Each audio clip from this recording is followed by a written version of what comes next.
Hello guys, welcome to hard bro explainer. तो आज हम जानेंगे 1967 में आई मूवी के बारे में जिसका नाम है द ग्रेजुएट। तो मूवी की शुरुआत में हमें एक लड़का दिखाया जाता है जिसका नाम होता है बेन। वो अपना कॉलेज कंप्लीट कर कर अपने पेरेंट्स के पास जाता है और उसके पेरेंट्स उसके ग्रेजुएट होने पर पार्टी रखते हैं और बेन उस पार्टी में किसी से भी मिलने को मना करता है। और यहाँ हम लोगों को पता चलता है कि बेन किसी से भी ज़्यादा बात नहीं करता और अकेला रहना पसंद करता है। पर अपने पेरेंट्स के फोर्स करने पर वो पार्टी में कुछ लोगों से मिलता है और फिर वहाँ से जाकर अपने रूम में अकेला बैठ जाता है। फिर वहाँ पर एक लेडी आती है, उनका नाम होता है मिसिस रॉबिन्सन। वो उससे कहती है कि अपनी लाइफ के बारे में सोचना अच्छी बात है पर इतनी टेंशन नहीं लेना चाहिए। और बेन सुन रहा होता है, तभी वो उससे कहती हैं कि क्या तुम मुझे घर छोड़ सकते हो। इस पर बेन उसे हाँ कर देता है। फिर बेन उन्हें उनके घर छोड़ने जाता है और मिसिस रॉबिन्सन उसे घर के अंदर इन्वाइट करती हैं।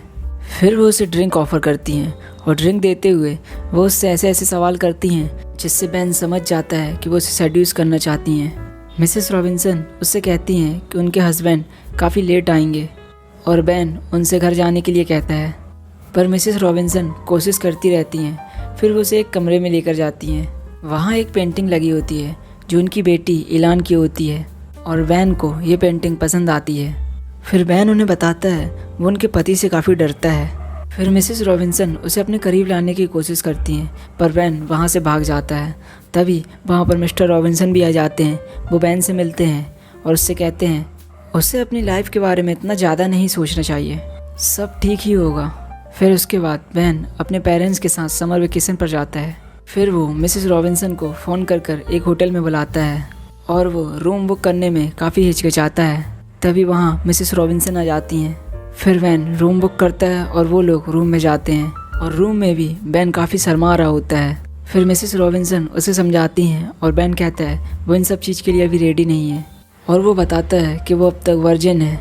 और मिसेस रॉबिन्सन के कहने पर वो उनके साथ इंटीमेट होने के लिए तैयार हो जाता है। फिर वो लोग इंटीमेट होते हैं और यहाँ से इनका अफेयर शुरू होता है और इनको कई महीने हो जाते हैं। फिर मिसेस रॉबिन्सन बेन को बताती हैं कि अब वो अपने पति से डिवोर्स लेने वाली हैं। इनका रिलेशनशिप ठीक नहीं चल रहा है। वो लोग अलग अलग कमरे में सोते हैं और वो बताती हैं कि जब वो कॉलेज पर थी तभी प्रेग्नेंट हो गई थी और इससे उनको इलान पैदा हुई। फिर बेन कहता है कि वो इलान को डेट करेगा। इससे मिसेस रॉबिन्सन काफ़ी गुस्सा हो जाती हैं और फिर बेन कहता है कि वो मजाक कर रहा है। फिर हमें इलान दिखाई जाती है और बेन के पेरेंट्स उसे फोर्स कर रहे होते हैं कि वो इलान से शादी करे। और अपने पेरेंट्स के फोर्स करने पर बेन इलान के साथ डेट पर जाता है और वो इलान को लेकर एक क्लब में जाता है। यहाँ इलान देखती है कि बेन उसे बिल्कुल पसंद नहीं करता तो वो वहाँ से जाने लगती है। तभी बेन उसे जाकर रोकता है। फिर वो एक रेस्टोरेंट जाते हैं जहाँ वो दोनों बर्गर खाते हैं। फिर ये लोग काफ़ी करीब भी हो जाते हैं और अब बेन भी इलान को पसंद करने लगा था। कर दो यार, तुम्हारे पैसे थोड़ी ना कट रहे, कर दो। फिर बेन इलान को घर छोड़ने जाता है और अगले दिन मिलने के लिए कहता है। पर अगले दिन उसकी कार में इलान की जगह उसकी माँ मिसेस रॉबिन्सन आकर बैठ जाती हैं।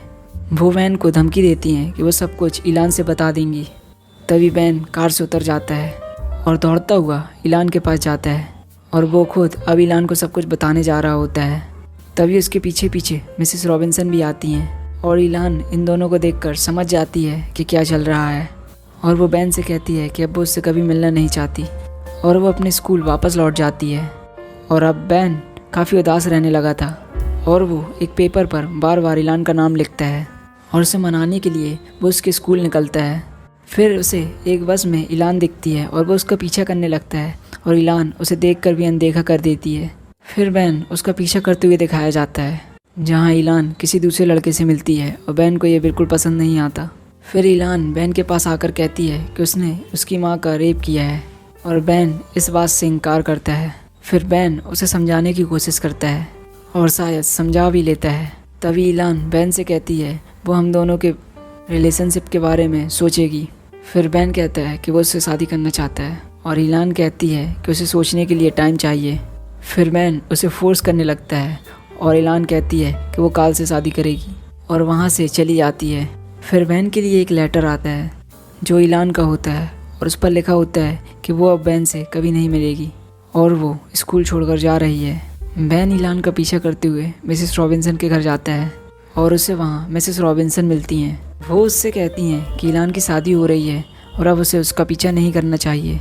फिर वो वहाँ से तुरंत ही निकलकर काल के हॉस्टल पहुँचता है जिससे ईलान की शादी होने वाली थी।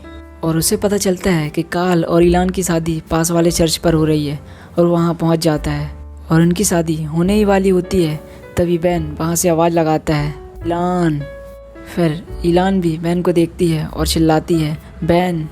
फिर वो जैसे तैसे लड़ भिड़ कर ईलान को वहाँ से लेकर भागने की कोशिश करता है और वो क्रॉस लेकर गेट पर फंसा देता है जिससे कोई बाहर नहीं आ पाता। और वो ईलान को लेकर एक बस पर चढ़ जाता है और दोनों एक दूसरे को देखकर हंसते हैं और ये मूवी यहीं पर ख़त्म हो जाती है। Thank you for watching. कर दो यार, तुम्हारे पैसे थोड़ी ना कट रहे हैं, कर दो।